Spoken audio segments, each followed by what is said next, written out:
Programa Lígia Marques, a arte de fazer o belo. Realização, Ateliê de Arte e Arquitetura Lígia Marques.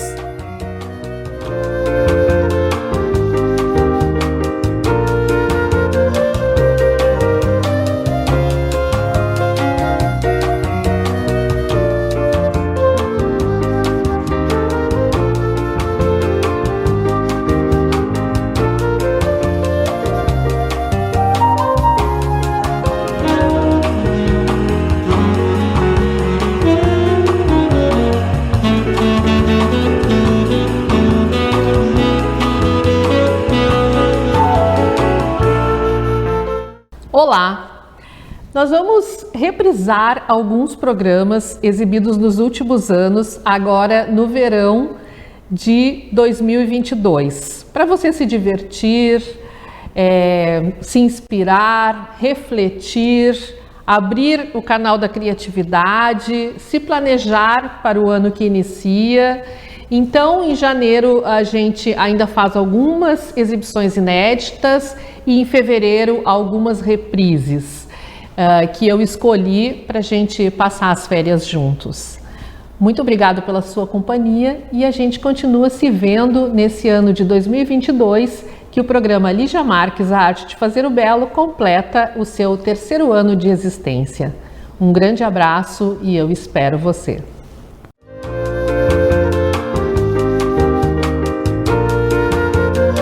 Olá! Estamos apresentando o programa Lígia Marques, a arte de fazer o belo, exibido na TV Santa Maria, canal 19 da NET. Tem a realização do Ateliê de Arte e Arquitetura Lígia Marques, localizado no Recanto Maestro. Hoje nós temos como convidado o maestro Cláudio Antônio Esteves, artista, professor e diretor do Centro de Artes e Letras da UFSM. Bem-vindo, maestro, novamente ao nosso programa. Muito obrigado por receber. Prazer revê-lo novamente. Maestro, hoje nós vamos conversar sobre um tema muito interessante, uma mulher, considerada a dama da Idade Média, Hildegard de Bingen. Já fazia um tempo que eu queria marcar essa entrevista contigo para a gente conversar um pouco sobre a vida dela, Ela foi uma intelectual, artista, médica, teóloga, com muitos talentos. E ela nasceu em 1098 na Alemanha, no início da Idade Média. Então eu te pediria assim para tu descrever um pouco essa atmosfera da Idade Média para nós, para o nosso público, entrar nesse momento que nós vamos falar, o momento em que nasceu Hildegard de Bingen. Tá certo. Se a gente pensar em Idade Média, a gente precisa entender como é que funcionavam as classes naquela época. E, na verdade, a gente teria 3 grandes classes. Então, ou você pertencia à nobreza, ou você pertencia à igreja, ou você pertencia ao povo, à plebe, O povo, geralmente, na maioria, ou eram artesãos ou campesinos, trabalhavam no campo. E não havia a possibilidade de mudança de classe, a não ser que você passasse à igreja. E a igreja, na verdade, na época, não apenas havia a importância desse ensinamento, dessa evangelização, mas também o conhecimento era acumulado e era difundido pela igreja, dentro da igreja. Então, no caso da Hildegard, ela nasceu de uma família abastada, era a décima filha dessa família, e logo em seguida, logo no início, ela foi enviada ao mosteiro justamente para ter essa formação inicial. Então, essa ideia de que as mulheres na Idade Média não tinham possibilidade de conhecimento, ou acesso ao conhecimento, não é verdade. Obviamente, não haviam escolas públicas como conhecemos hoje. Sim. Mas para você ter esse tipo de informação, você ser uma pessoa com conhecimento e mesmo com habilidades básicas de leitura e escrita, você precisaria estar ligado à igreja de algum modo, ou fazendo parte de alguma ordem, ou sendo tutelado pela igreja, por alguém da igreja. Uhum. Então, os mosteiros e a igreja eram os responsáveis pela educação das crianças e dos adolescentes também. Né? Exatamente. Naquela época. E o que eles aprendiam, então? Línguas, música, que a gente já conversou sobre os cantos numa outra entrevista. O que os mosteiros, como é que eles ensinavam, quais eram as obrigações, por exemplo, as atividades? O ensino da Idade Média é impressionantemente bem organizado. Você tinha duas grandes áreas que fazia parte que deveria ser de conhecimento de qualquer ser humano. E essas grandes áreas, chamadas as artes, são 7 artes, são chamadas de o quadrivium e o trivium. Então, são 4 seriam os assuntos a serem desenvolvidos o ser humano teria que usar como ferramenta. Desses 4 básicos seria a música, seria a astrologia, a aritmética e a geometria. Então isso o ser humano tem que usar como ferramenta. Esse é o quadrivium? Esse é o quadrivium. E aí tem 3 que na verdade o ser humano tem que dominar para ser uma pessoa que se relaciona com outros seres humanos, que é a retórica, então ele precisa aprender a falar, ele precisa saber se expressar. Sim. A lógica, que é para ele realmente saber pensar, e a gramática, para que ele possa falar as coisas da maneira correta. Olha que ótimo. Então você tem as duas grandes áreas, e os ensinamentos que a igreja trazia eram procurando suprir informações em cada uma delas. Sim. Então a ideia de que as pessoas hoje em dia a noção que a gente tem da Idade Média é uma coisa muito mais importante, o mais brilhante do que se tinha há anos atrás, que se falava muito em Idade das Trevas ou Idade do... É verdade. E na verdade a questão é completamente diferente. O conhecimento do ser humano, a filosofia, tudo se desenvolve também a partir da Idade Média de maneira bastante rica. Já considerada inclusive pré-moderna, né? Sim. Já preparando o humano para se caminhar para o Renascimento, né? É uma pena, porque eu também estudei em escolas que foi me mostrado esse aspecto da Idade Média, né? Idade das Trevas, que não se vivia enclausurado entre as muralhas, que não se podia sair e que se tinha a sua própria horta, seu próprio jardim, enfim, porque até eu dava aula de paisagismo e na Idade Média eu mostrava como é que as pessoas cuidavam dos seus canteiros, né? Suas hortas, enfim. Mas muito interessante que vem chegando então a nós, que a Idade Média poderia ser um pouco interiorizado, mas isso despertava o intelecto, as pessoas eram preparadas, né, para o exercício espiritual e também intelectual. Isso é muito bom. É verdade. Né?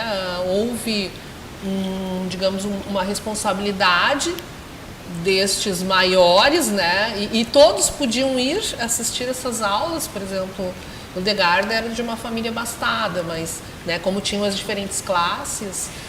No caso dela e no caso das monjas, né, você tem muitas vezes essas lições ou esse ensinamento era feito de modo até mais privado, às vezes 1 a 1. Não existia esse aporte do público de fora para dentro. Mas se você estava dentro da igreja, você era primeiramente ensinado a ler, por exemplo, o livro mais importante, que é a Bíblia, nesse caso.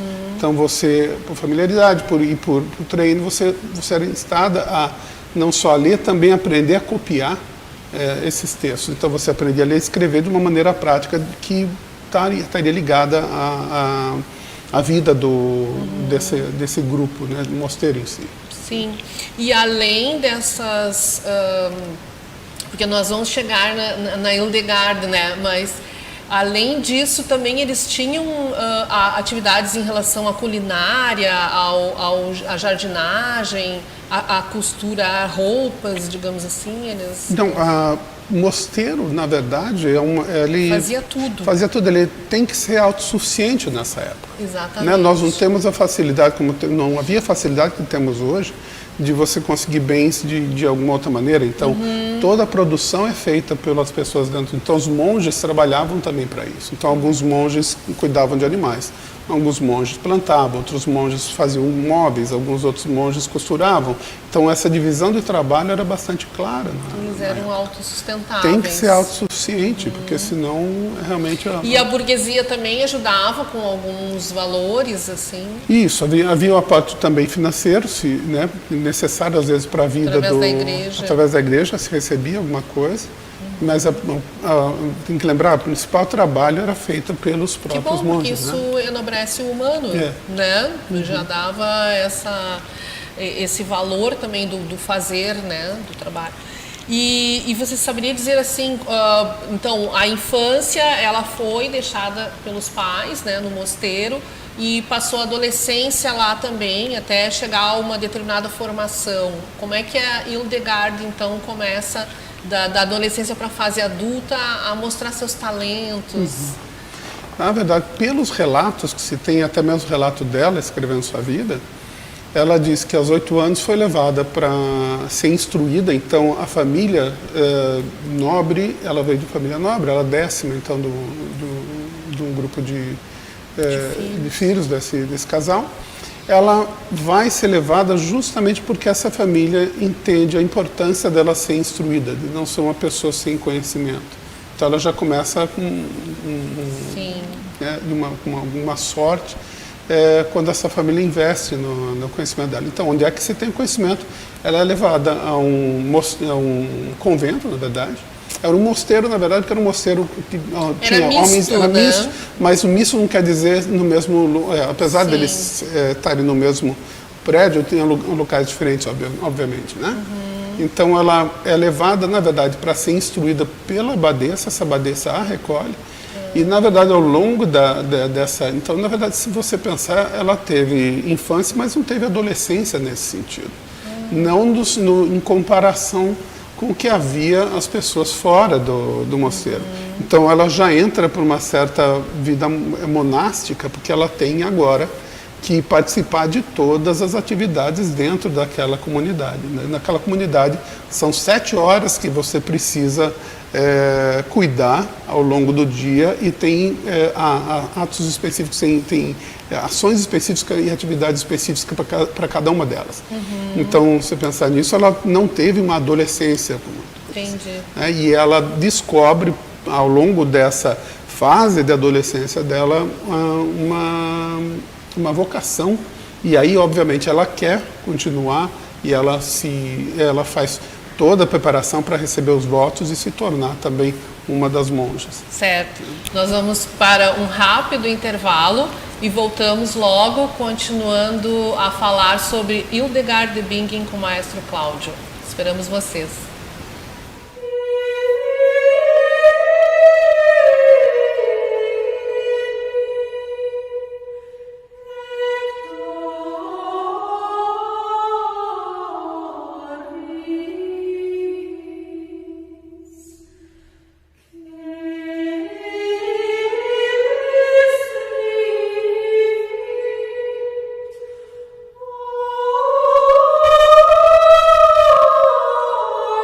Programa Lígia Marques, a arte de fazer o belo. Realização, Ateliê de Arte e Arquitetura Lígia Marques.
voltamos a apresentar o programa Lígia Marques, A Arte de Fazer o Belo. É uma realização do Ateliê de Arte e Arquitetura Lígia Marques. Continuamos conversando com o maestro Cláudio Antônio Esteves. Maestro, nós temos muita coisa para falar sobre Hildegard. Eu gostaria que você entrasse nessa questão dos talentos e da produção artística e intelectual dela. O que ela produziu? É impressionante quando se começa a estudar e saber da quantidade de material que ela produziu por esforço próprio, pela própria sabedoria, pela própria pesquisa. E é impressionante a gente não ter isso estudado mais a fundo, isso não ser tão difundido mais amplamente.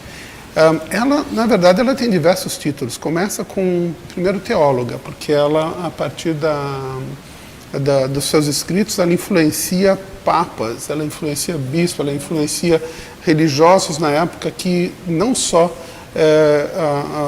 trazem para ouvir suas palavras, mas que também vão em busca dela. Ela é uma pessoa de saúde bastante frágil, ela foi acometida por diversas doenças ao longo da vida, e as pessoas vão a ela buscando conhecimento. Então, teóloga, escritora, obviamente, ela escreveu um dos primeiros tratados da época sobre medicina. Então, ela fala do corpo humano. Estava lendo recentemente, ela falava dos rins, ela falando do estômago, ela dizendo como é que funcionam cada um dos órgãos. Então, existia uma visão, obviamente, diferente do que a gente tem hoje. Sim. Mas, com certeza, uma visão científica em cima disso tudo. Sim. Ela escreve sobre as plantas e os animais, numa concepção bastante comum, dizendo, se Deus colocou isso no mundo, é também para o nosso conhecimento e nosso uso. E ela, então, escreve livros sobre isso. Então, ela escreve livros sobre medicina, ela escreve também a partir ela também é considerada mística, ela escreve a partir das visões que ela mesma diz ter desde a infância. Então, e essas visões e a sua interpretação ela coloca em livros, e os papas leem e vão atrás e acabam encontrando o sentido disso. É impressionante a quantidade de... E aí também, por que o maestro está falando sobre isso? Ela também compôs, ela escreveu música, o que também é uma maneira ainda mais... isso, mas eu quero dizer de mostrar a capacidade intelectual dessa mulher, que não é comum, porque é uma outra alfabetização. Quem quer aprender música hoje precisa entender que é uma outra maneira de enxergar os sinais e a maneira de fazer. Então, a capacidade intelectual dela estava bastante avançada para a época. E nós a chamamos de mística. Ela realmente fala dessas visões. Então, a primeira coisa que às vezes vem à cabeça das pessoas é que ela é uma pessoa completamente devotada a isso. Ela acha, deve ser uma pessoa exagerada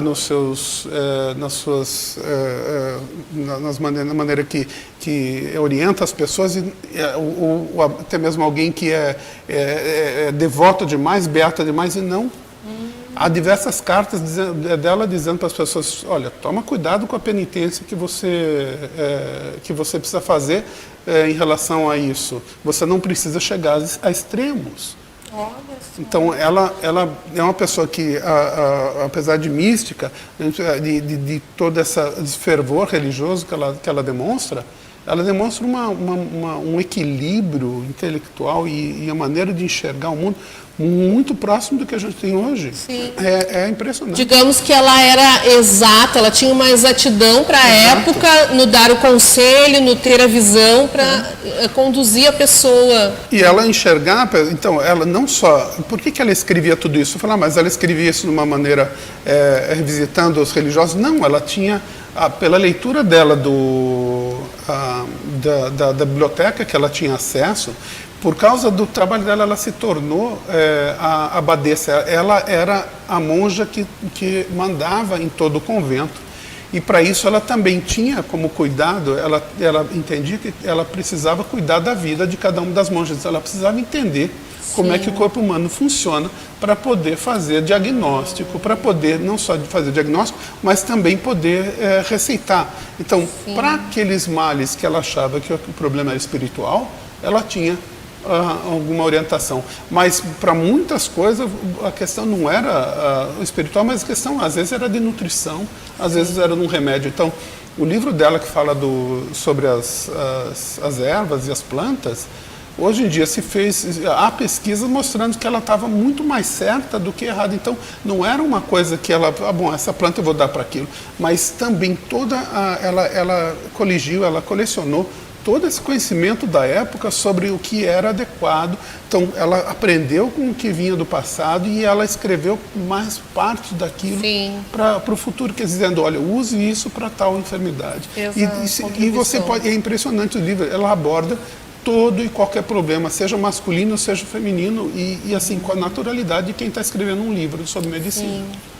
Sim, inclusive ela desenhava também, ela desenhou 2 mosteiros, né? Ela construiu, inclusive, um depois só para mulheres, né? Isso. Depois eles se separam dos homens e ela... Então, assim, eu entendo que ela usava... na verdade, ela demorou muito para dizer que ela tinha essas visões porque ela tinha medo do que acontecia com ela e do que os outros poderiam falar. Então, desde criança ela já tinha as visões.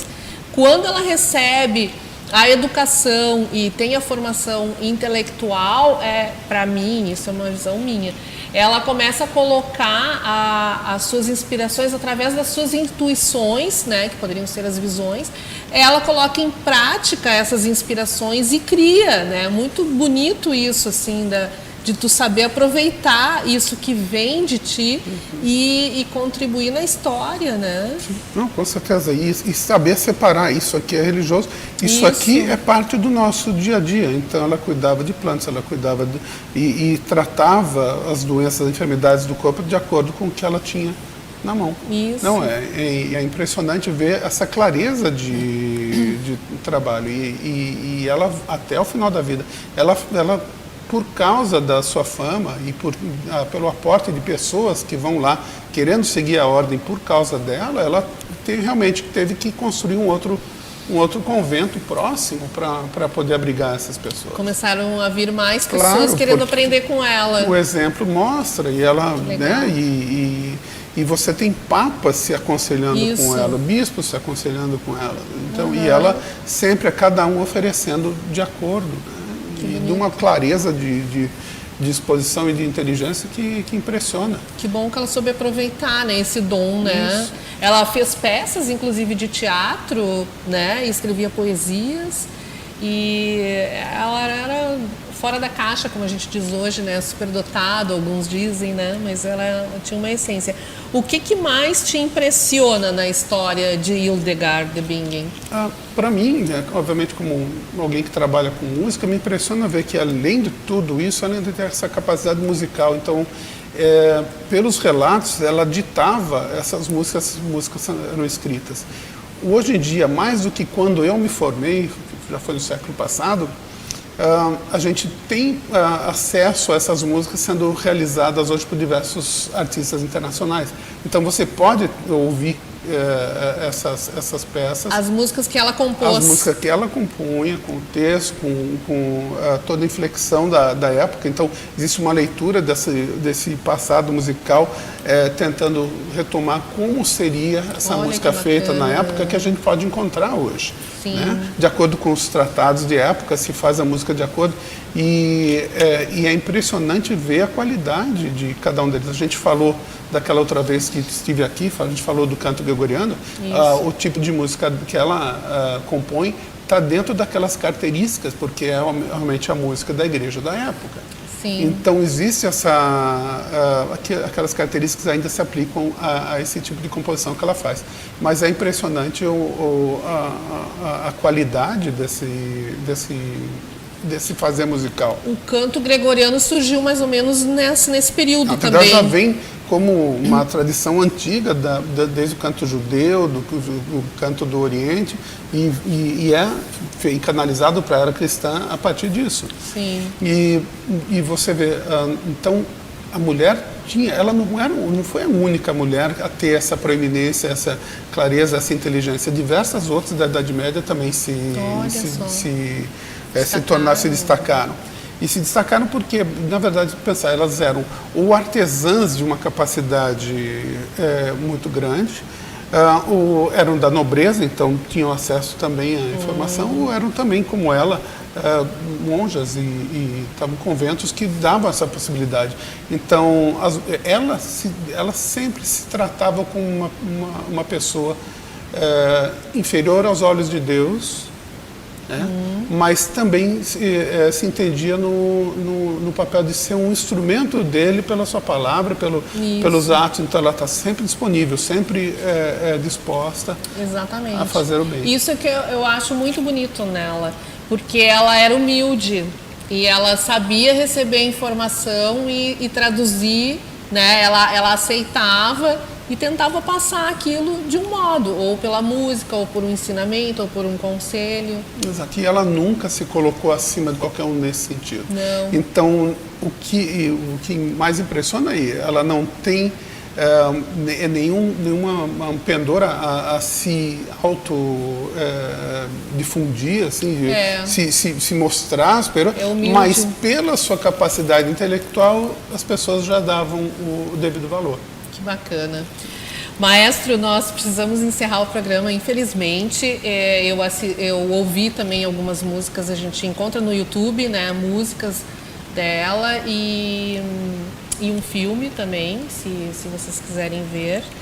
Foi um prazer te receber aqui novamente. Prazer é meu. E vamos continuar pesquisando sobre Hildegard. Eu acho que deve ser um trabalho bonito para um mestrado, quem sabe? Pois é. Né? Não sei se já existe, mas vamos ver, vamos pesquisar. Ok, muito obrigada. Obrigado. Estamos encerrando então mais um programa, Lígia Marques, A Arte de Fazer o Belo. Você também pode assistir na TV Santa Maria, canal 19 da NET, pelo site santamaria.tv.br e pelas páginas do Facebook da TV Santa Maria, na página do programa Lígia Marques e no canal do YouTube Programa Lígia Marques. Dê o seu like e se inscreva no canal para receber os novos vídeos tocando no sininho. Eu gostaria de agradecer a todos os apoiadores culturais deste programa e também você pode nos enviar sugestões e perguntas pelo e-mail programaligiamarques@gmail.com. E nos vemos nos próximos programas e eu espero você.